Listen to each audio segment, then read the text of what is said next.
오늘은 에스겔서 11장의 말씀을 보도록 하겠습니다. 이 11장의 내용은 하나님께서 선지자 에스겔을 통해서 환상 가운데 이스라엘 민족의 지도자급에 되는 사람들의 그 악행을 경고하시면서 심판을 예언하시는 내용인데요. 먼저 8장부터 하나님께서 성전으로 환상 가운데 에스겔을 이끄시고 그곳에서 총체적으로 그들이 우상 숭배하는 모습을 분명히 보여주었습니다. 성전이 있는 그 중앙에는 하나님이 임재하는 그 장소에 우상을 올려놓고 그들이 우상을 섬기고 있고, 그리고 민족의 지도자들은 숨어서 우상을 섬기고 있고, 제사장 그룹의 사람들은 하나님을 등지고 태양신을 섬기고 있고, 여인들은 마당에서 또 우상을 섬기고 있는 모습을 분명히 보게 하셨습니다. 그리고 10장에서는 이제 하나님의 영이 성전을 떠나는데요. 그와 함께 11장에서는 하나님께서 그 떠나시면서 그들의 가증스러운 모습을 지적하십니다. 오늘도 본문을 통해서 하나님이 미워하시는 것이 무엇이며 우리의 죄악이 무엇인가를 이 말씀을 통해서 깨달을 수 있는 저와 여러분 되기를 주님의 이름으로 축복합니다. 11장 1절에 그때의 주의 영이 나를 들어 올려서 여호와의 전 동문 곧 동향문에 이르기로 보니 그 문에 사람이 25명이 있는데 내가 그 중에서 아수르의 아들 야사냐와 분하야의 아들 블라다를 보았으니 그들이 백성의 고관이라. 하나님께서 이 에스겔을 영을 들어 다시 동편문으로 그를 향하게 하는데요. 그 동편문에서 이 지도자들이 모여서 국정을 논의하는 그런 모습을 보여줍니다. 그런데 그들이 그곳에서 무엇을 하냐면요, 그들이 나라를 위해서, 민족을 위해서 국사를 논의하는 게 아니라요, 자신의 이익과 백성들을 억압하는 악행을 행하고 있었다 그 말이죠. 그것을 보게 하신 겁니다. 그 고관들을 본 이후에 2절에 그가 내게 이르시되 인자야, 이 사람들은 불의를 품고 이 성중에서 악한 꾀를 꾸미는 자니라. 그 지도자들이, 그 정치 지도자들이 악행을 꾸미고 있다 그 말이죠. 하나님께서 그걸 다 아신다 그 말입니다. 3절에 그들의 말이 집 건축할 때가 가깝지 아니한즉 이 성읍은 가마가 되고 우리는 고기가 된다 하니, 하나님의 말씀을 비웃는 건데요. 에레미야 선지자가 민족에게 경고했던 내용입니다. 이 도성은 가마가 될 것이고 그 안에 있는 모든 백성은 고기처럼 죽을 것이다라는 경고를 했습니다. 그런데 이것을 뒤집어서 비웃는 거죠. 야, 우리가 죽는데, 우리 성이 멸망한데 그럴 리가 있냐? 비웃는 거죠. 하나님의 경고를 우습게 여기는 겁니다. 4절에요. 그러므로 인자야, 너는 그들을 쳐서 예언하고 예언할지니라. 하나님께서 이 에스겔을 통해서 다시 그 경고의 메시지를 전달하게 하는 겁니다. 5절에 여호와의 영이 내게 임하여 이르시되 너는 말하기를 여호와의 말씀에 이스라엘 족속아, 너희가 이렇게 말하였도다. 너희 마음에서 일어나는 것을 내가 다 아노라. 너희가 분명히 그 말을 했다. 나는 너희의 말을 들었다. 나는 너희의 마음이 무엇인지 안다. 나는 다 안다. 하나님께서 분명히 말씀해 주셨습니다. 여러분, 우리가 이 세상에 살면서 우리가 하나님이 보이지 않는다고 착각하는 경우가 있습니다. 또 눈에 볼 수 없다고 하나님이 안 계신다고 착각하기도 하죠. 여러분, 그러나 하나님은 우리의 모든 것을 아십니다. 그분은 창조주십니다. 그분은 우리의 심장과 폐부를 헤아리시고 머리카락까지 셈받으시는 하나님이시라고 분명히 성경에 기록되어 있습니다. 여러분, 우리가 눈으로 보는 것이 전부가 아닙니다. 우리가 세상에 있다고 해서 이것이 전부가 아니라 그 말이죠. 6절에요. 너희가 이 성읍에서 많이 죽여 그 거리를 시체로 채웠다. 너희가 전쟁에서 죽인 게 아니라 너희의 정치의 잘못으로, 너희가 민족을 잘못 이끌므로 인해서 이 도성에서 사람이 많이 죽어나갔다 그 말이죠. 그러니까 책임을 묻는 겁니다. 하나님께서요. 7절에 그러므로 주 여호와께서 이같이 말씀하시느니라. 이 성읍 중에서 너희가 죽인 시체는 그 고기요, 이 성읍은 그 가마인데 너희는 그 가운데서 끌려 나오리라. 너희가 이 성에서 잘못된 정치로 인해서 많은 사람이 죽고 결국 이 성이 피비린내 나는 도성이 되었다 그 말이죠. 하나님께서 그 도성에서 이 지도자들을 끌어낸답니다. 왜요? 심판하시기 위해서요. 8절에요. 나 주 여호와가 말하노라. 너희가 칼을 두려워하니 내가 칼로 너희에게 이르게 하고 너희를 그 성읍 가운데서 끌어내어 타국인의 손에 넘겨 너희에게 벌을 내리리니, 너희가 전쟁 칼을 무서워하지 그 전쟁 그 칼로 인하여 너희가 멸망당할 텐데 너희를 그 도성에서 끌어내어 이방인의 손, 타국인의 손에 붙이겠다 그 말이죠. 이 타국인이 누굴까요? 바로 북쪽에 있는 바벨론 군대입니다. 그 바벨론 군대가 쳐들어와서 너희를 멸망시킬 거다 그 말입니다. 9절에 너희를 그 성읍에서 끌어낸답니다. 10절에 너희가 칼에 엎드러질 것이라 내가 이스라엘 변경에서 너희를 심판하리니 너희는 내가 여호와인 줄 알리라. 하나님의 심판이 임하고 나서야 그들이 하나님의 계심을 깨닫는 겁니다. 얼마나 어리석습니까? 우리가 이 땅에서 살아가면서 눈에 보이지 않으니까 하나님에 대한 감각이 없는 거죠. 그러나 심판이 도래하고 임하게 되면요, 그때서야 깨닫게 됩니다. 아, 하나님이 계시네? 그러나 그때는 이미 늦은 겁니다. 여러분, 그래서 우리가 믿음을 갖고 믿음으로 산다는 것이 얼마나 은혜요 은총인지 모릅니다. 12절에요. 너희는 내가 여호와인 줄 알리라. 너희가 내 율례를 행하지 아니하며 규례를 지키지 아니하고 너희 사방에 있는 이방인의 규례대로 행하였느니라 하셨다 하니라. 하나님이 무엇을 지적하냐면 너희는 하나님의 백성임에도 불구하고 하나님의 법, 말씀, 규례와 율례 그것을 지키지 않았다 그 말이죠. 하나님의 백성이 하나님의 말씀대로 살지 않은 것에 대한 지적입니다. 그리고 오히려 너는 이방인들, 세상 사람들처럼 살았고 심지어는 세상 사람들보다도 더 추악하게 살았다 그 말이죠. 하나님 그것을 미워하시는 것입니다. 여러분, 우리가 세상에 있지만 세상 사람들과 똑같이 살아서는 되지 않습니다. 하나님께서 내가 거룩하니 너희도 거룩하라고 말씀하십니다. 이 거룩이 구별된 삶을 의미하는 것입니다. 13절에요. 이에 내가 예언할 때에 분야야의 아들 브레아다가 죽기로 내가 엎드려 큰 소리로 부르짖어 이르되 오호라 주 여호와여 이스라엘의 남은 자를 다 멸절하고자 하시나이까 하니라. 이 에스겔이 하나님의 명령을 통해서 백성들에게 그 하나님의 메시지를 전달했는데 그 말씀이 끝나자마자 그것을 우습게 여겼던 지도자 가운데 이 브레아다가 그곳에서 즉사를 합니다. 그러니까 모두가 놀랬겠죠. 심지어는 말을 전했던 에스겔도 놀란 겁니다. 하나님 이러다가 이 백성들 다 죽으면 어떡합니까?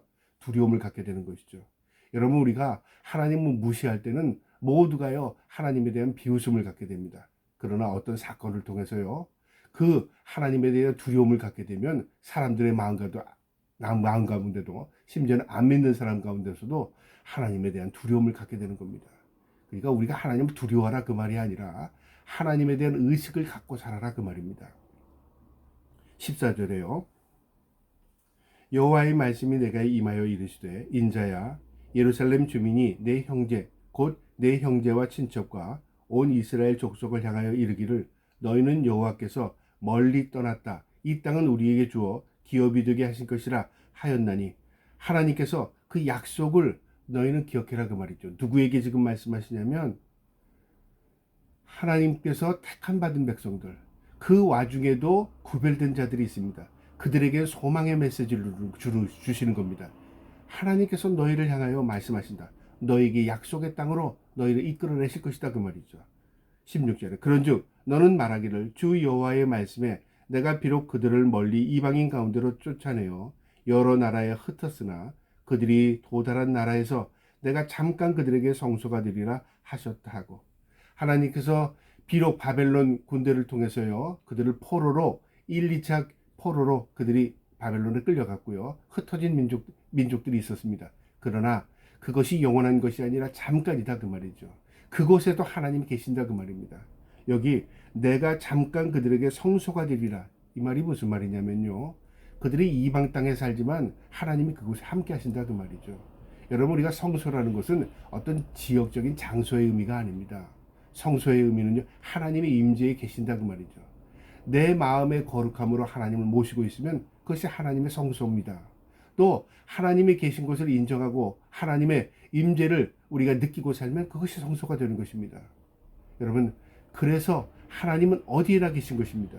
너희가 비록 포로로 잡혀갔지만 하나님 그곳에 계시다 그 말입니다. 17절에 너는 또 말하기를 주 여호와의 말씀에 내가 너희를 만민 가운데 모으며 너희를 흩은 여러 나라 가운데서 모아내고 이스라엘 땅을 너희에게 주리라 하셨다 하라.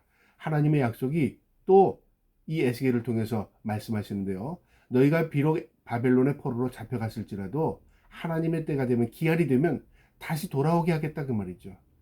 이 말씀은 1.1획도 땅에 떨어짐 없이 그대로 임했습니다.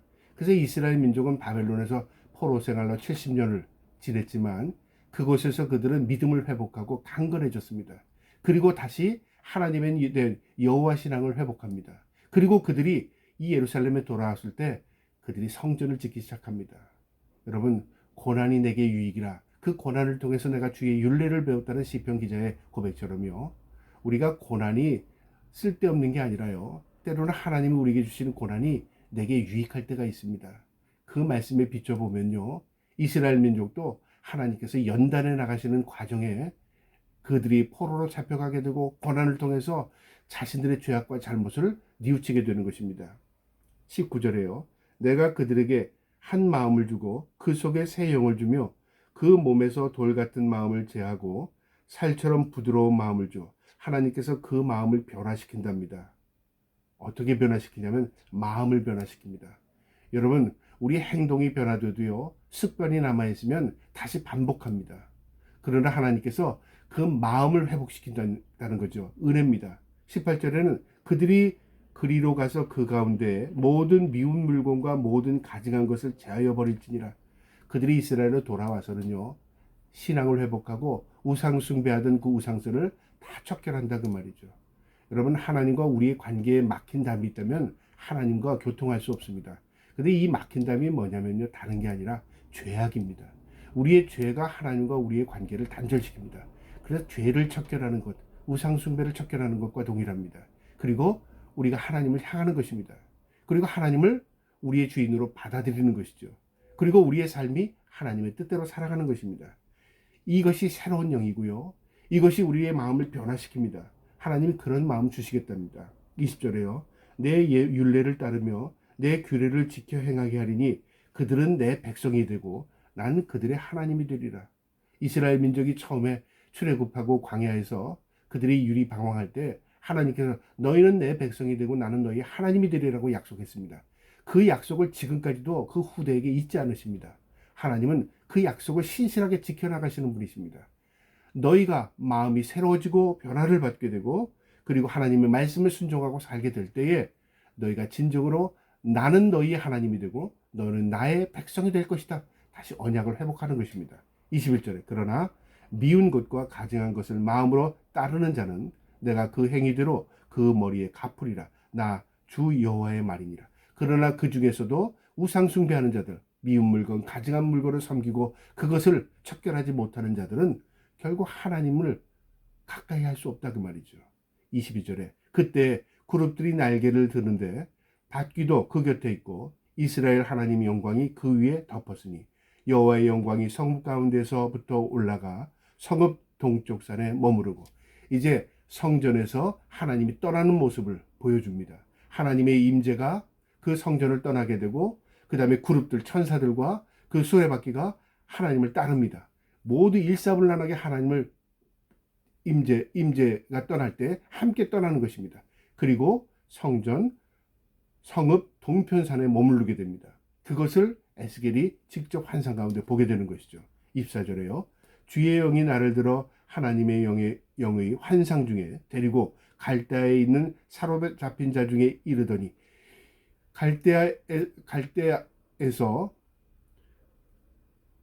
이 에스겔을 하나님이 만나 주십니다. 그리고 환상 가운데 그를 이스라엘로 이끌으셨습니다. 성전으로요. 그리고 성전에서 일어난 모든 우상 숭배와 가증한 일들 직접 보게 하십니다. 그리고 하나님께서 그를 예언하게 하시고 그 다음에 그 모든 것을 보았던 이 에스겔을 다시 이제 바벨론으로 그를 다시 옮기는 것입니다. 원래의 장소죠. 환상을 본 그 장소 그곳으로 다시 들어갑니다.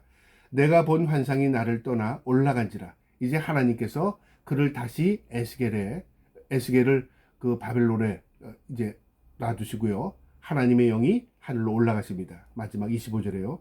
내가 사로잡힌 자에게 여호와께서 내게 보인 모든 일을 말하느니라.